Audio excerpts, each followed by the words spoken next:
He didn't have a clue what was gonna happen.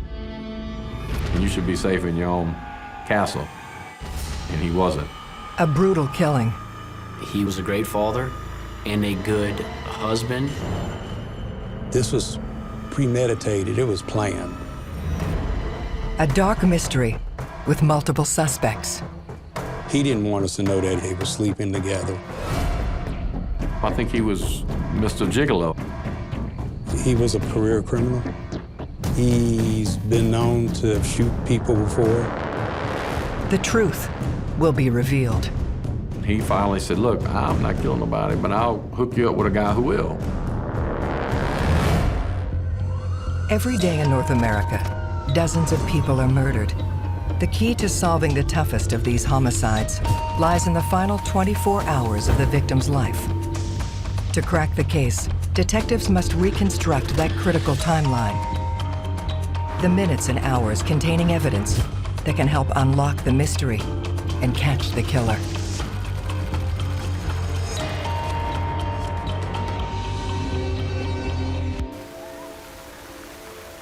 It's a searing summer day in Addis, Louisiana.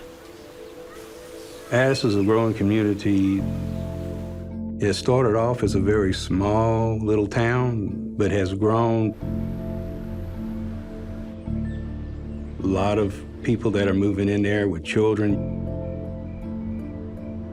But residents of this usually quiet town are in for a horrific shock.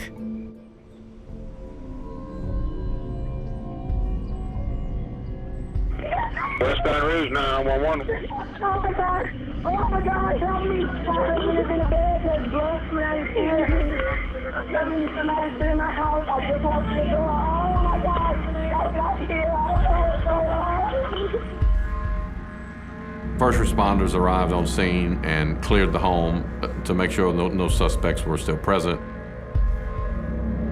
Close behind are Detective William J. Starnes and investigator Richie Johnson.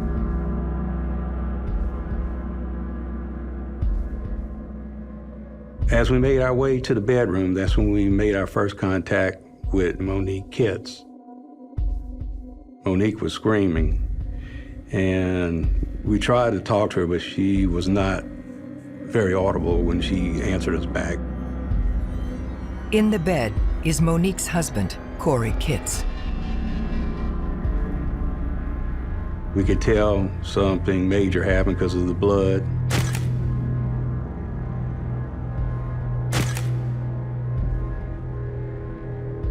Cory was shot 3 times.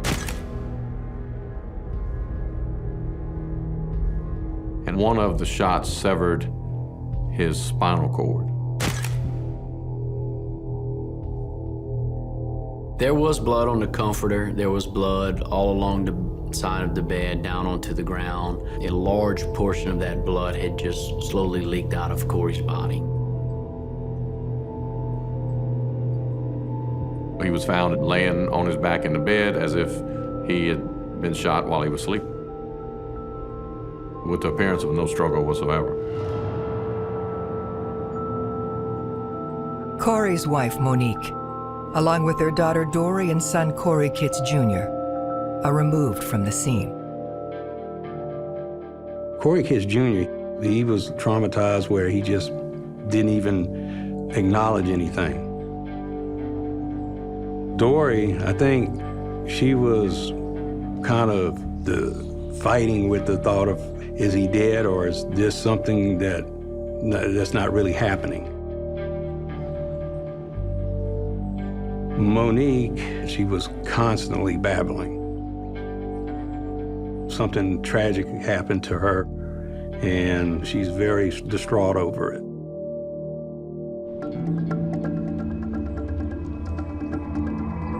We interviewed her. She said, I didn't really have any enemies. By all accounts, Cory Kitts was a likable guy. The neighbors liked him. His family liked him. His in-laws liked him. He was a great father, good worker, good provider. The people that he dealt with, they said if he needed money and he had it, he would give it to you. Everybody loved him. He would literally give you the shirt off his back to help you out. It was just strange. We don't commonly see someone killed in their home in their sleep. That's just not normal for our area. They examine the house, looking for clues as to the identity of the killer. The door was unlocked when officers arrived. So there was no way that someone forced their way into the home to commit this homicide. That we knew for sure. It didn't look like a burglary. Normally, you'd find drawers open, you'd find things tossed around. Laptops, computers, the whole house would have been in a disarray, and there'd have been a lot of stuff stolen. Basically, everything was still in the house. There was some broken glass. It was a vase that was knocked over. I believe the things that were broken was as the intruder was exiting in a hurry. So no forced entry, the closeness of the gunshot. Those are all really personal things.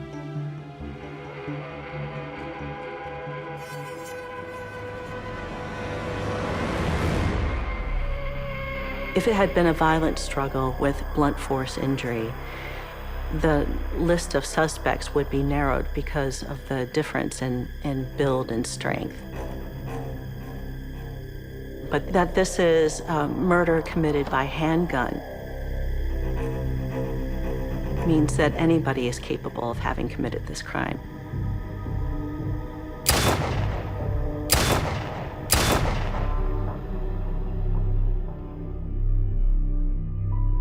There's something here. There's more to it. You had this guy who was this upstanding guy, everybody liked him, but he's dead. And we need to figure out why. To solve the case, investigators must unravel Cory Kitts' last 24 hours.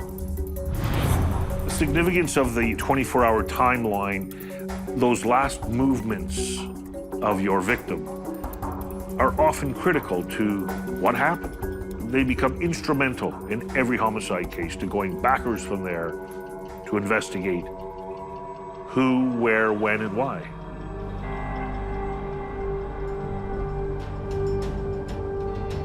We knew that Cory Kitts had been working that evening. He worked the night shift.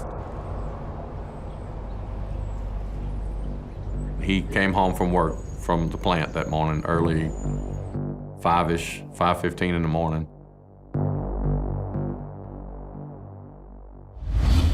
No rigor mortis had set in. So his time of death was sometime between 6 in the morning and noon that day. We felt that it had to be someone who knew his schedule. And that's where you really start looking around, especially at family, friends.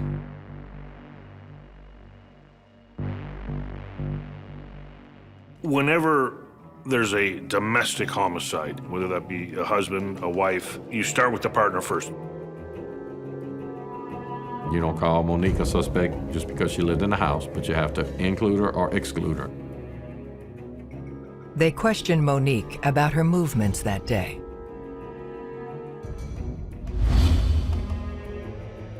Monique accompanied Cory's sister, Clonice, for a walk at the track at like 6 in the morning. And Clonice Stewart informed us that she had walked with Monique Kitts that morning.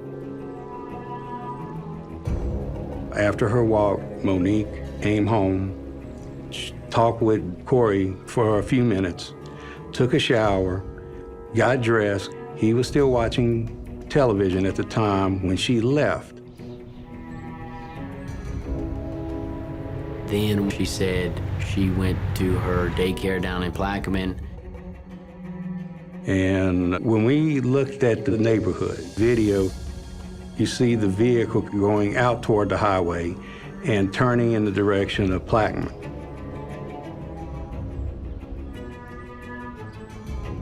She had worked her normal business morning hours. We confirmed with video that she did go to a local laundromat and was just coming home with the two kids for lunch on Friday.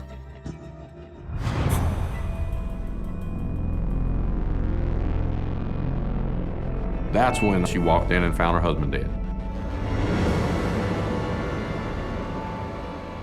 So it appeared that she had a solid alibi. Monique then tells police that when she left the home, her daughter Dory was still there. When we asked Dory about the time she left to go to work, she said it was around 8:40. She got up, she got dressed. Daddy's door was closed, and that when she left, she went straight on to work at the daycare in Plaquemine. And nothing appeared out of the unusual. She didn't see anything or anyone. But when asked about the discovery of her father's body, things become muddled. Some of the answers she gave didn't add up to the ones that Monique would give. And this included about the door. When they got there, her statement was she went to the door and opened it. And when you look at Monique's account, it was she opened the door and that the other two followed. So we had kind of a different scenarios given. When you have someone who can't remember the details, it can be challenging for investigators in determining whether this individual is telling the truth and they really don't remember, or if they're trying to hide something. I think it takes experienced detective work to discern the two. We tried to polygraph Dory, but she refused. She wasn't very cooperative. That heightened my suspicions because if you don't have anything to hide, it's pretty indicative of some type of knowledge or guilt. Detectives scour the neighborhood surveillance video, looking to prove or disprove Dory's account. It did show her leaving the residence at about the time she said she had left.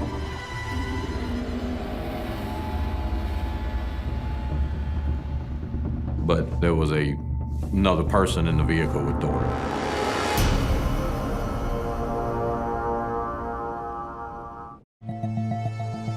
Detectives questioned Cory Kitts about the mystery man she was with on the morning of her father's murder. We were able to determine it was Marlon, which was her boyfriend. Once the police find out that the boyfriend was in the house the day of the murder, he's automatically a suspect. You're going to have to convince the police that you did not do it, because you are immediately a person who has the opportunity to kill him. When asked to explain herself, she changes her story. The night before, Marlon had supposed to have gone home.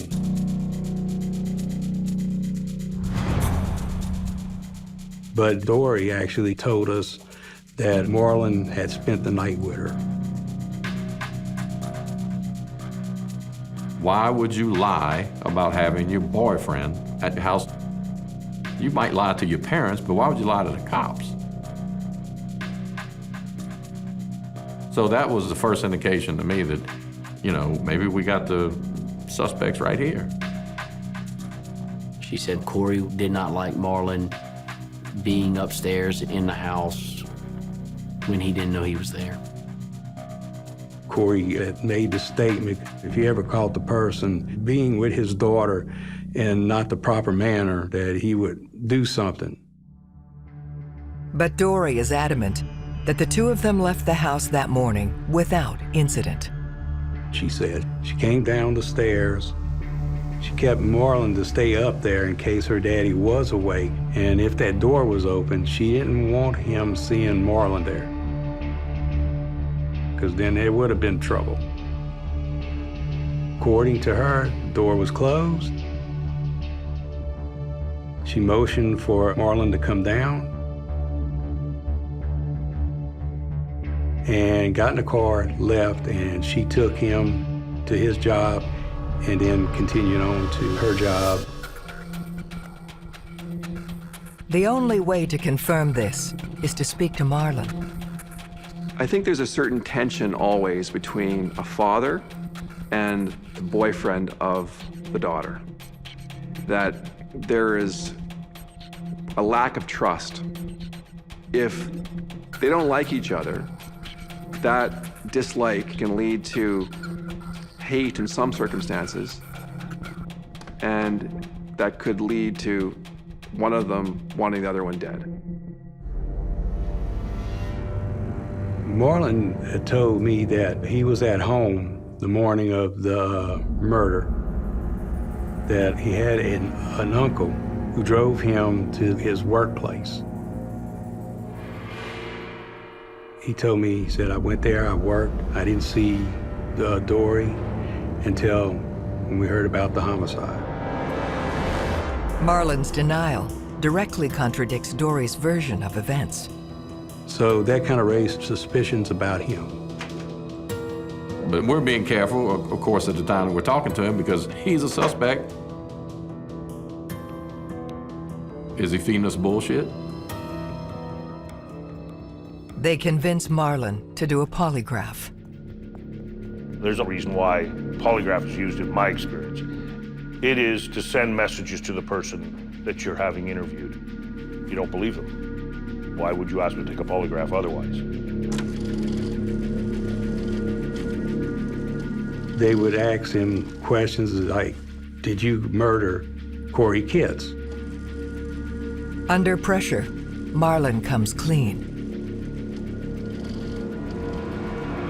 Marlon just basically admitted he spent the night there, but he didn't know anything about the death.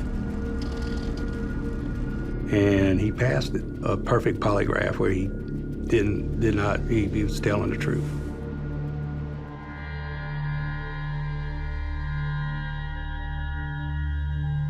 And a lot of things he probably bumbled off to us were because he was scared. They didn't want us to know that they were sleeping together. Dory wanted to keep that out of the picture. And that one little lie got both of them to be looked at. She loved her daddy. Dory then provides detectives with a new lead. She said, I do know my father had spoke about a red car that was parked across the street a while back that he had never seen before. When he approached, it left and went on out of the subdivision. And that he felt that was something strange about that, and he was warning us to be careful. It was the month prior to the murder. Police must determine if anyone saw the red car return the day Cory was killed. Canvases are done almost in radiuses. So you take a short distance around your crime scene. You canvass within that area. Very, very important, because people do see things. You have to find a way to use their information. A neighbor was found who lived directly across the street. He did see a vehicle in the driveway that morning of the homicide between 8:30 and 9 o'clock.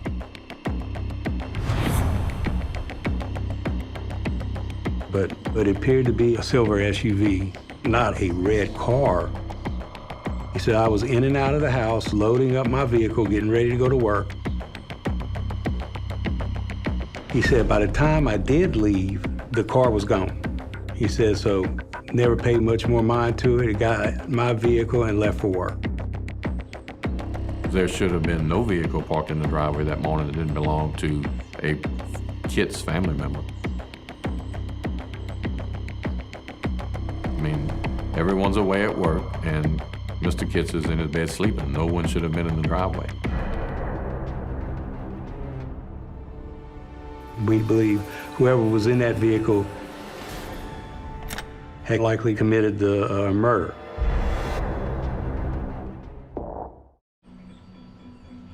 Police now have a description of a vehicle seen during the window Cory Kitts was killed. We had this gentleman talking about a silver SUV. So people are filling in the gap. Why was the car there?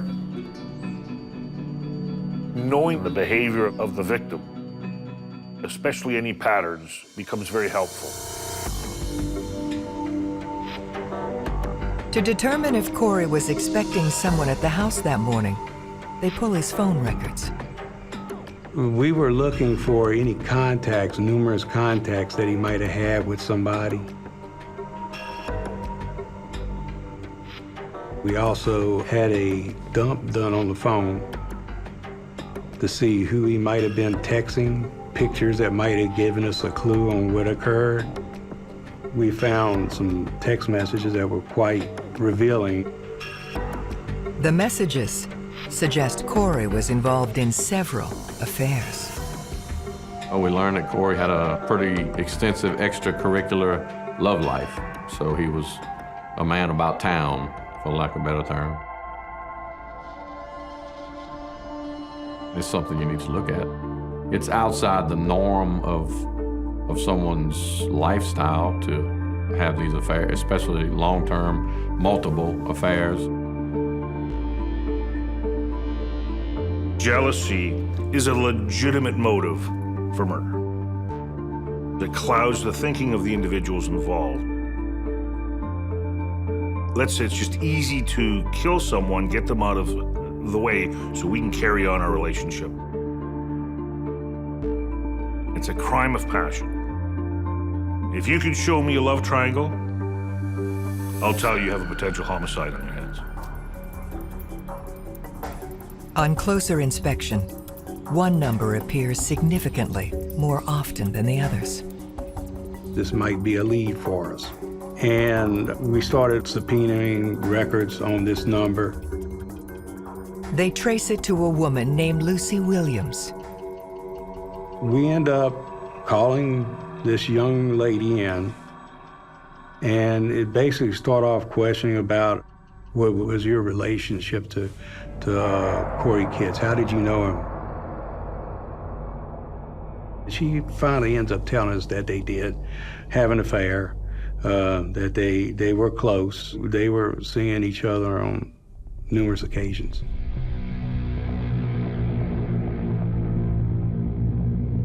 She could have found out about one of the other mistresses.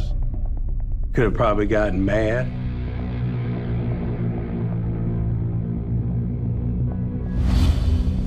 Detectives attempt to link Lucy to the car spotted in his driveway at the time of the murder. Her vehicle was certainly background checked, but it didn't fit the silver SUV.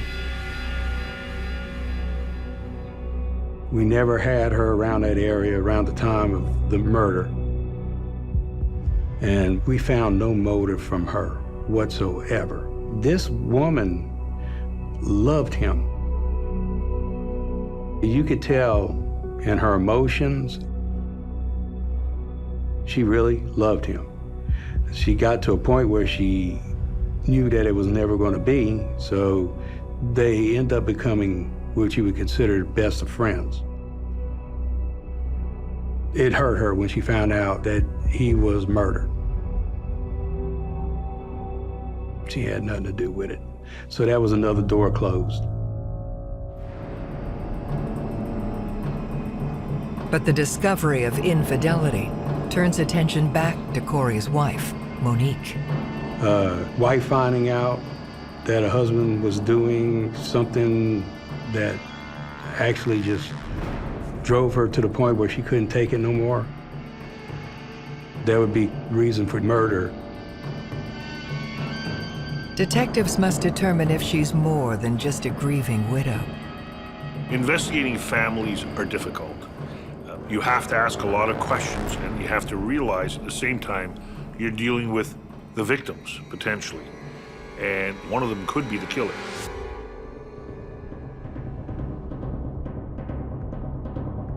She came in and said, look, you know, I want to make a complaint. I want somebody to take this case over. I can't believe they don't have a suspect. They don't have someone in jail. And you're not solving the crime quick enough. She said something about Dory's boyfriend taking a polygraph. And I said, well, that's interesting because I have one in another room. That's one of the other things I do. Will you take one? She said, I got to talk to an attorney about that. She didn't want to take it, and that kind of puts up the red flags.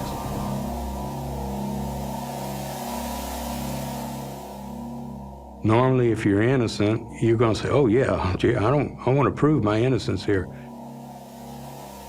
But she refused to do it. And that spoke volumes to me. They look deeper into the dynamics of Cory and Monique's relationship. She didn't pay the bills. It was always Cory that had to catch the bills. Any of the school's bills, he had to get in there and do it himself. She was more of a spender. She's broke. Living the dream on the outside, and there's no money. They discover something even more inflammatory. Cory Kitts did in fact have a death policy. Monique Kitts was a beneficiary of that policy. We also learned that the death policy would be paid even in the event he was murdered. We spoke with the insurance company out of New York. They had claimed that 5 days after Cory Kitts' homicide, that a Monique Kitts was calling, trying to get the claim on that. Best way I could describe it, you saw the smoke, and you knew there was a fire, and that sooner or later, the flames were going to break.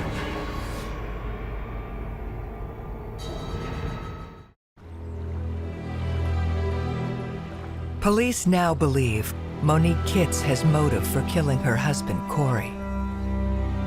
I absolutely believe that she was involved. But she had an alibi that we couldn't ignore.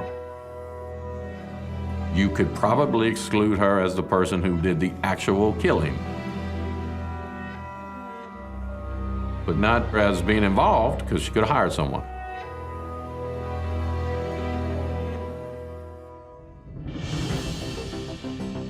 It's an outlandish theory, but would explain Monique's potential involvement. Monique Kitts' cell phone records were subpoenaed. It enabled us to track her movements the day of the murder, as well as her correspondence before and after. They focus their attention on who she was speaking to during that time. The police can determine down to 5 or 6 yards of where you were at any given time by tracing your cell phone. So if you're an innocent person, all you got to do is hand over your cell phone, and most of the time, you'll be cleared of that charge. If you're a guilty person and the police seize your cell phone, they can put you at a location at a specific time. When investigators were able to pull all the phone records together, some of the conversations were between her and a man called David Johnson. And there was thousands and thousands of contacts between them. It was such an astronomical number that even the investigators were like, this is crazy. We've never seen this many contacts between people.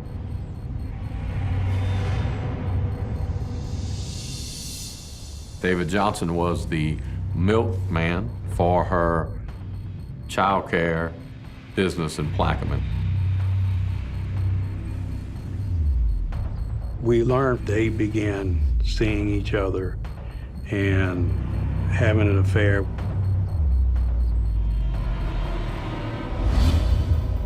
Monique Kitts' cell phone records indicated there was, in fact, communication between the milkman and Monique on the morning of the murder. Detectives tracked David Johnson down. He wasn't too good of a character, and we knew that we were going to get lies from him. He tried to distance himself from Monique. And I asked, why were you constantly calling her? He said, because basically I'm a friend of hers, and I'm just checking to see how she's doing. We also asked, do you know who did, or did you see who killed, or did you in any way participate in the death of Cory Kitts? He said, I didn't kill him. I don't know what the hell's going on here. He provides police with an alibi. David was on his milk delivery route, and we were able to confirm through his cell phone that he was actually on those routes during the time of the murder. So he was excluded as a shooter. But in the phone analysis, there was some three-way communications between David Johnson, Monique, and another person, Carl Howard. Some of those three-way calls also came on the morning of Cory's murder. David Johnson was friends with Carl Howard from some years back, and he introduced Monique and Carl. So we sent detectives up to Atlanta, Georgia, where Carl Howard was now living, to do an interview. And one of the things that they observed was that he had a red vehicle. They remembered a red car reported by Cory outside of his home before the murder. Detectives question Carl on his whereabouts the day Cory is actually killed. During the interview with Carl, he told detectives that he was in Baton Rouge with his sister-in-law, and he was attending a birthday party for his niece. Police turned to his sister-in-law to verify his story. She says, I do not lie for anyone. She said, no, he was not with me. So that kind of blew that little scenario out of the water. We tracked Carl Howard's cell phone records.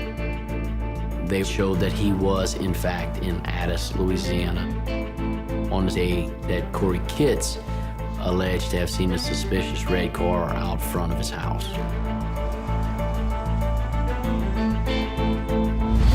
They also showed that he was in the area the day of the murder, almost to the minute, except for about a 20-minute, 30-minute gap where there's no communication. This gap of time where his phone is turned off is directly within the time frame of Cory's murder. So now you have this triangle of Carl Howard and David Johnson and Monique. You have these time frames of telephone conversations and communications can't be explained away. As they continue to dig into the cell phone records, they make a disturbing connection. Calls made from Howard's phone to that of a violent criminal. Cory Knox was that number that just showed up out of nowhere and was constantly contacting Carl Howard.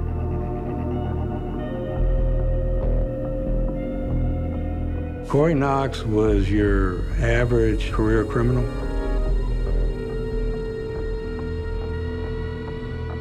He's been known to shoot people before. He ran with local gangster and had a pretty extensive record himself. With an alleged history of gun violence, police must determine how Knox fits into this crime. His mother had a vehicle that matched the vehicle that was seen that morning. It was a silver SUV. And it was just like, oh God, we got a piece of the puzzle in. At that point, we couldn't say he was a shooter, but he was involved. So now we think we have all the proper puzzle parts, and now we need to put those pieces together.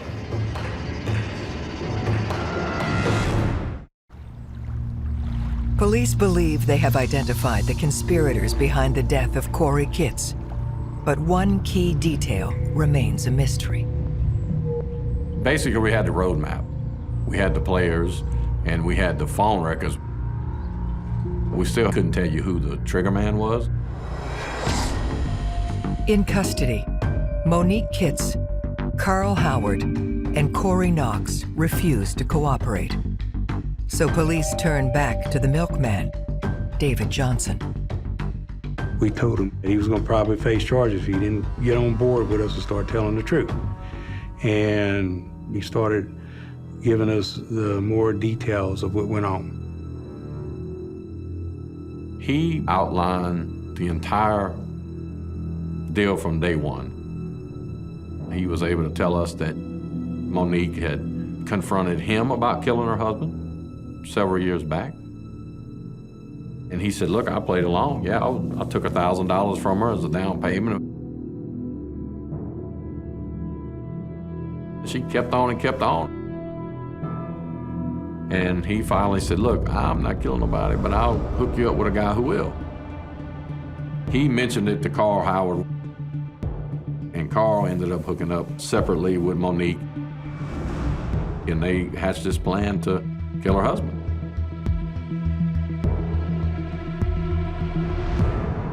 He said there was a down payment of $4,000.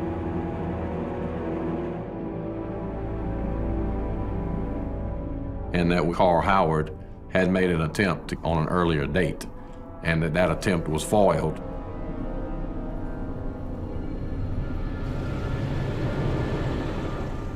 But he said she was hell-bent to have her husband killed.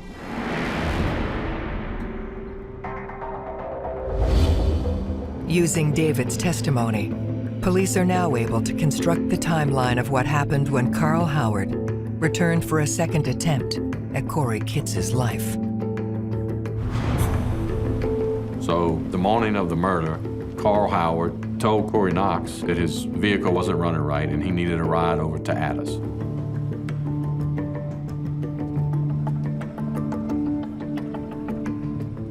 Mr. Knox then took his mother's silver SUV and drove up to the Kitts home. Cory came home after a long night's work and went to bed. When Dory and Marlon was leaving, Carl Howard and Cory Knox were in the vicinity.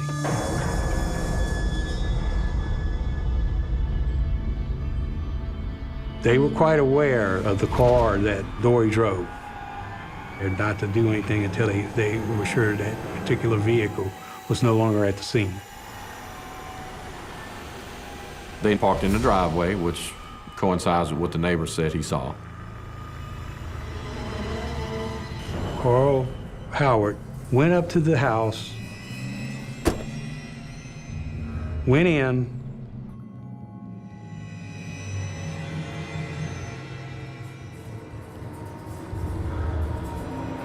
and shot Cory Kitts in the head.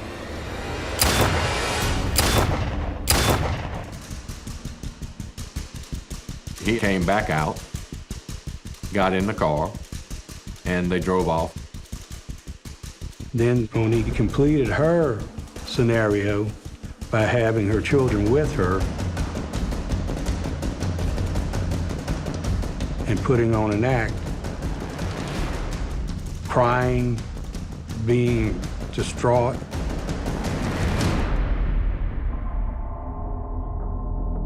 That is just about as diabolical as you can get. To bring your kids home, knowing that your husband would be found dead and your kids would see that. Now that's cold. It speaks volumes about her and her wickedness, as the only way I can say it. There are some very evil people in this world.